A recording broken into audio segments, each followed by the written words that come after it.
5. Public kiss.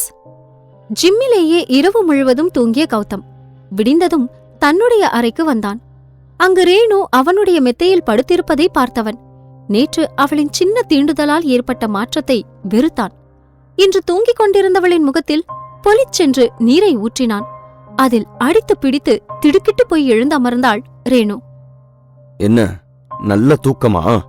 எவ்ளோ தைரியம் இருந்தா என்னோட மெத்தையிலலாம் நீ படுத்து தூங்குவ? சாரிங்க, நேத்து எப்ப தூங்குனே தெரியல, அப்படியே தூங்கிட்டேன். பதற்றமாய் பதில் கூறினாள். கௌதம் அவளின் கன்னத்தை பார்த்தான். அவன் அடித்த அடியில் 4 விரலும் அவளின் கன்னத்தில் பதிந்திருந்தது. அதை பார்க்க மனதில் ஏதோ ஒரு மூலையில் கஷ்டமாக இருந்தது அவனுக்கு. அவன் உண்மையில் இப்படி ஒரு கொடுமைக்காரன் அல்ல. ஆனால் ஏற்பட்ட சூழ்நிலைகள் அவனை இப்படி நடந்து கொள்ள வைத்திருக்கிறது.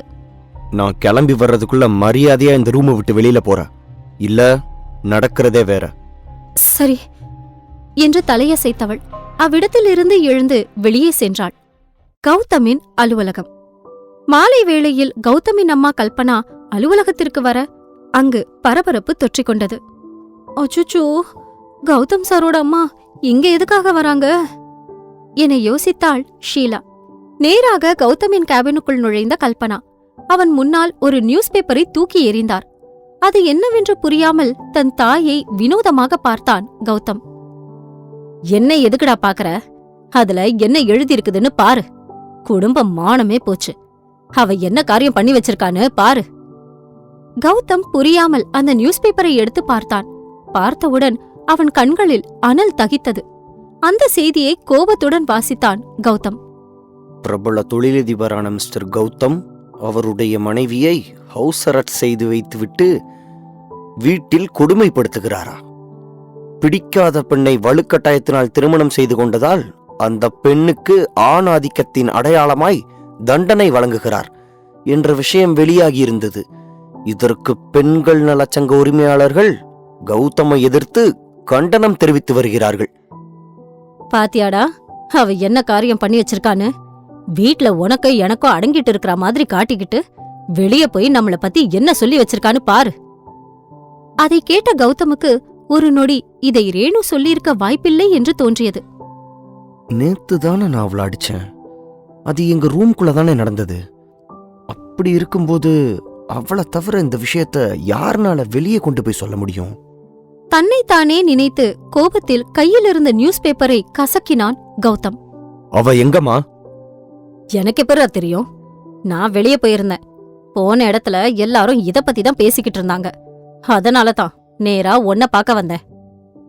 கௌதமின் அம்மா இதை பற்றி சொல்லிக் கொண்டிருக்கும் போதே இந்த விஷயம் அனைவருக்கும் தெரிந்திருந்தது. அனைவரும் இதை பற்றித்தான் பேசிக் கொண்டிருந்தார்கள். வெளியே இருந்து ஓடி வந்தாள் ஷீலா. சார், அது வெளியே நியூஸ்ல என்று ஏதோ சொல்ல வந்தவள் கௌதமின் கையில் இருந்த நியூஸ் பேப்பரை பார்த்து, இவருக்கும் விஷயம் தெரிஞ்சிருச்சா என்பதை புரிந்து கொண்டாள். சார், இதுக்கான விளக்கத்தை நீங்க தந்தே ஆகணும்னு மகளிர் சங்கத்துல இருந்து மீடியா மூலமா சொல்லிருக்காங்க. கௌதமுக்கு ரேணுவின் மீது கோபம் ஏறிக்கொண்டே சென்றது. இப்பொழுது மட்டும் அவள் அவன் கையில் கிடைத்தால் கொன்றே விடுவான். இதையடுத்து பிரஸ் மீட்டுக்கு ஏற்பாடு செய்யப்பட்டது. அந்த இடத்தில் பத்திரிகையாளர்கள் குவிந்த வண்ணம் இருந்தார்கள். அனைவரும் கௌதமின் வருகைக்காகத்தான் அங்கு காத்திருந்தார்கள். கௌதமின் கார் பிரஸ் மீட் நடக்கும் இடத்திற்கு வந்தடைய அடுத்த நொடி எண்ணற்ற பத்திரிகையாளர்கள் இவனை சூழ்ந்து கொண்டார்கள். அவன் காரை விட்டு இறங்குவதற்குள் பல பெண்கள் அவனை தூற்றினார்கள். அவனுடைய பாதுகாப்பிற்கு வந்த பாடிகார்ட்ஸ் பத்திரிகையாளர்களையும் பொதுமக்களையும் அவனை நெருங்க விடாமல் தள்ளிச் சென்று கௌதமை அங்கிருந்த ஸ்டேஜுக்கு அருகில் விட்டார்கள். சார், எங்களுக்கு வந்த நியூஸ் உண்மையா? நீங்க உங்களோட மனைவியை அடிச்சு கொடுமைப்படுத்துறீங்களா? என்னதான் தப்பு பண்ணியிருந்தாலும் ஒரு பொண்ணு அடிக்கிற உரிமைய உங்களுக்கு யார் சார் கொடுத்தா? ஆண் அப்படின்ற திமிர்ல பண்றீங்களா? உங்களுக்கும் உங்க மனைவிக்கும் நல்ல அண்டர்ஸ்டாண்டிங் இல்லைன்னு சொல்றாங்களே, அது உண்மையா? நீங்க உங்க மனைவிய பிடிக்காம தான் கல்யாணம் பண்ணிக்கிட்டீங்க. அதனாலதான் தினமும் அவங்கள அடிச்சு கொடுமைப்படுத்துறீங்கன்னு சொல்றாங்க. உண்மையா சார்? சொல்லுங்க. கேள்விகள் கணையாக வந்து விழுந்தது. கௌதமுக்கு என்ன சொல்வது என்று தெரியவில்லை.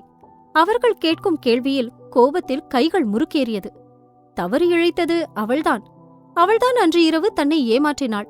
அப்படி இருக்க இவர்கள் அனைவரும் அவளுக்கு சாதகமாக பேசுவது இவனுக்கு பிடிக்கவில்லை. கூட்டத்தில் கத்தி ஆம் என்று சொல்ல வேண்டும் என்று தோன்றியது அவனுக்கு.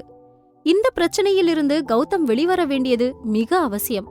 இல்லையென்றால் அது அவனுடைய பெயரையும் புகழையும் பிசினஸையும் பாதிக்கும் என்று அவன் அறிவான். பிரச்சனை பெரிதானால் அவனது நிறுவனத்தின் மதிப்பும் கூட குறைந்துவிட வாய்ப்பிருக்கிறது. சொல்லுங்க சார், அமைதியா இருந்தா என்ன அர்த்தம்? அப்போ வந்த நியூஸ் எல்லாம் உண்மைன்னு நாங்க எடுத்துக்கலாமா? கௌதம் அவனுடைய பொறுமைகளை இழந்து கொண்டே இருந்தான். இந்த நேரத்தில் அந்த இடத்திற்கு ஒரு கார் வந்ததும் அனைவரும் சத்தம் வந்த திசை நோக்கித்தான் பார்த்தார்கள். காரிலிருந்து இறங்கினாள் ரேணு. இதுதான்ப்பா அந்த பொண்ணு, இதுதான் மிஸ்டர் கௌதமோட வைஃப். பாரு, அவங்களோட கண்ணும் செவந்திருக்கு. ஆமா, அப்ப வந்த நியூஸ் எல்லாம் உண்மைதான் போல இருக்கு. இந்த கௌதம் அவரோட வைஃப அடிச்சு கொடுமைப்படுத்தி தான் இருக்காரு. கௌதமிற்கு எரிச்சல் அதிகரித்தது. நேற்று தான் அடித்ததை இன்று அனைவருக்கும் வெளிச்சம் போட்டு காட்டவே இவள் இங்கு வந்திருக்கிறாள் என்று நினைத்தான். நேராக கௌதம் அருகில் வந்தாள் ரேணு. பார்வையாலேயே அவளை கொன்று கொண்டிருந்தான் கௌதம். பத்திரிகையாளர்களை பார்த்து புன்னகைத்தாள். எனக்காக நீங்க எல்லாரும் இங்க வந்திருக்கீங்க, அதுக்கு ரொம்ப நன்றி. ஆனா நீங்க சொல்றது எதுவுமே உண்மை கிடையாது. என்னோட கணவர் என்ன ரொம்ப நல்லா பாத்துக்கிறாரு. அவர் என் மேல ரொம்பவும் அன்பா இருக்காரு. அப்புறம் ஏன் மேடம் உங்க கண்ணம் செவந்திருக்கு? நான் கொஞ்ச நாளைக்கு முன்னாடி புதுசா ஒரு மேக்கப் ப்ராடக்ட் ட்ரை பண்ணேன். அது என்னோட ஸ்கின்னுக்கு ஒத்துக்கல. அதனாலதான் என்னோட கண்ணும் செவந்திருக்கு. இதுக்கும் என்னோட ஹஸ்பண்ட் கௌதமுக்கும் எந்த சம்பந்தமும் இல்ல. ரேணுவின் இந்த பதிலை கௌதம் எதிர்பார்க்கவில்லை. அவள் நித்தம் அனைவரின் முன்னால் தன்னை பற்றி கேவலமாகத்தான் சொல்வாள் என்று நினைத்திருந்தான். ஆனால் இது அவனுக்கே ஆச்சரியமாக இருந்தது. மிஸ்டர் கௌதம், வேறொரு பொண்ண விரும்புறதாவும் வேண்டா வெறுப்பதா உங்களை கல்யாணம் பண்ணிக்கிட்டதாவும் சொல்றாங்க. இது எந்த அளவுக்கு உண்மை? இந்த கேள்விக்கு ரேணு ஒரு கணம் கௌதமை பார்த்தாள். அவனும் அவள் என்ன சொல்ல போகிறாள் என்பது போல் பார்த்து கொண்டிருந்தான். நீங்க நினைக்கிற மாதிரி எதுவும் இல்ல. நான் கௌதம விரும்பினேன். அவரை மனசார விரும்பிதான் கல்யாணம் பண்ணிக்கிட்டேன். அவளின் வார்த்தை ஒவ்வொன்றும் அவன் மனதிற்குள் குழப்பத்தையும் கோபத்தையும் ஏற்படுத்திக் கொண்டிருந்தது. நீங்க சொல்றது நம்புற மாதிரி இல்ல. ஏன் மிஸ்டர் கௌதமே உங்களை அடிச்சு இப்படியெல்லாம் பேச வைக்கலாமே? நாங்க எப்படி இதை நம்புறது? பத்திரிகையாளர்கள் விடுவதாக இல்லை. கேள்விக்கு மேல் கேள்வி கேட்டார்கள். இங்க பாருங்க, இது எங்களோட பர்சனல் மேட்டர். நீங்க இவ்ளோ தூரம் இதுல உள்ள வரது சரியில்லை. ரேணு அனைவரையும் பார்த்து கண்டிப்பாக பேசினாள். இது உங்களோட ரூம்குள்ள இருக்கிற வரைக்கும் தான் பர்சனல் மேட்டர் மேடம். பிரஸ் கிட்ட வந்ததுக்கு அப்புறம் இது பப்ளிக் மேட்டர். எங்களோட கேள்விகளுக்கு பதில் கிடைச்சே ஆகணும். நீங்க சொல்றது உண்மைன்னு நாங்க எப்படி நம்புறது? பத்திரிகையாளர்களின் கேள்வி கௌதமை கோபப்படுத்தியது. இப்பொழுது அவள் இதை எப்படி நிரூபிக்கப் போகிறாள் என்று கௌதம் குழம்பி நின்றான். இப்ப என்ன? நான் உங்களுக்கு நிரூபிக்கணும், அவ்வளவுதானே? சரி, நிரூபிக்கிறேன். நேராக கௌதமை நெருங்கி வந்தவள் அவன் அருகில் நிற்க கௌதம் அவளை புரியாமல் பார்த்தான். சாரி கௌதம், அவனுக்கு மட்டும் கேட்கும் குரலில் சொல்ல, ஏன் இந்த சாரி என்றவன் யோசிப்பதற்கு முன்னரே அனைவரின் முன்னிலையிலும் கௌதமுக்கு முத்தமிட்டாள் ரேணு.